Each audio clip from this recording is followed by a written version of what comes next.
Hi, it's Robin Cooper with Equip 222, talking with you about classroom best practices for students. We will cover who is the student agreement and responsibility, and what they will learn to do, how they should dress, what does it mean to be responsible and be trainable, that they should make every attempt to come to class prepared and ready for work, and what they should refrain from.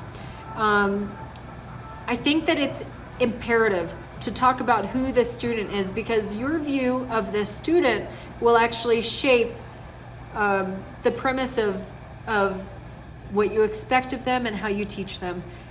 And at Equip 222, we know students are God's workmanship. They were created in Jesus Christ for good works, which God prepared beforehand. And they should walk in good works. They should learn to do all things through Christ who strengthens them. The student agreement says that students at Equip agree wholeheartedly to enjoy a safe, supportive learning environment that is free from discrimination, harassment, and bullying. And the students actually will take a proactive part in making that environment safe also. That means their responsibility is to become familiar with what is appropriate behavior and what behaviors may result in disciplinary actions. Students need to be taught to understand the heart and goal of this agreement with Equip, which is to build one another up to become more Christ-like, growing and maturing in our faith. And that means they will learn to give their best effort. They will be peacemakers with all their peers. That means they will resolve conflicts peacefully, avoid fights inside or outside of our co-op, or even program sites like field trips.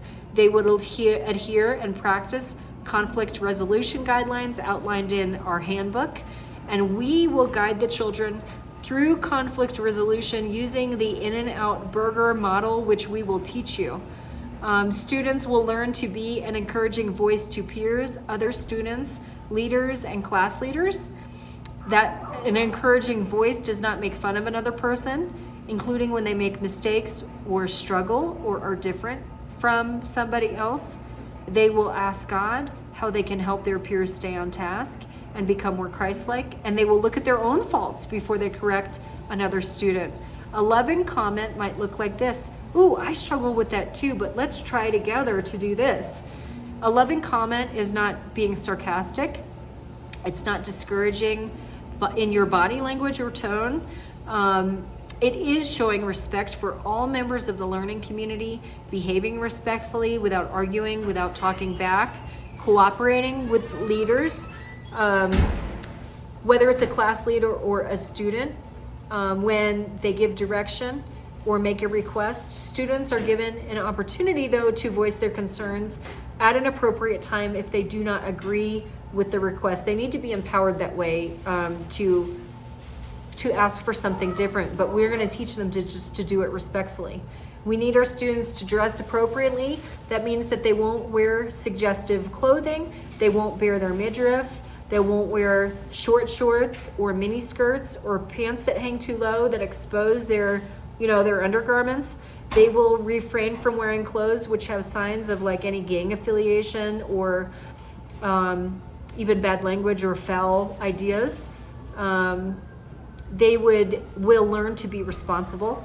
Being responsible means sharing information with parents and leaders that might affect the health, safety, or welfare of the community. They will be responsible in taking care of their own belongings and respect other people's property. This includes the church campus.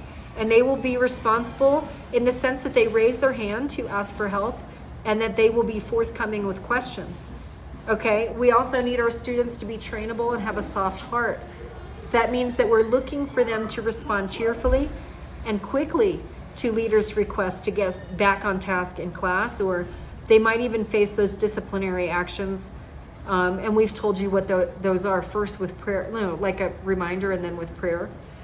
The students will make every attempt to come to class prepared, on time, and ready for work.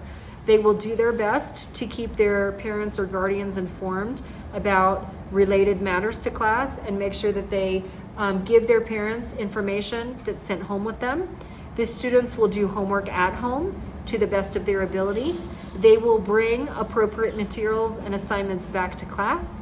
They will bring necessary assistive devices to class, but not if they don't need them, right? We're not bringing devices to class as a disruption. And finally, they will refrain from bringing anything that's dangerous, like weapons or drugs or controlled substances, alcohol. They will also refrain from bringing personal possessions that are disruptive. I just talked about that, like cell phones, beepers, pagers, entertainment devices into the homeschool co-op as well.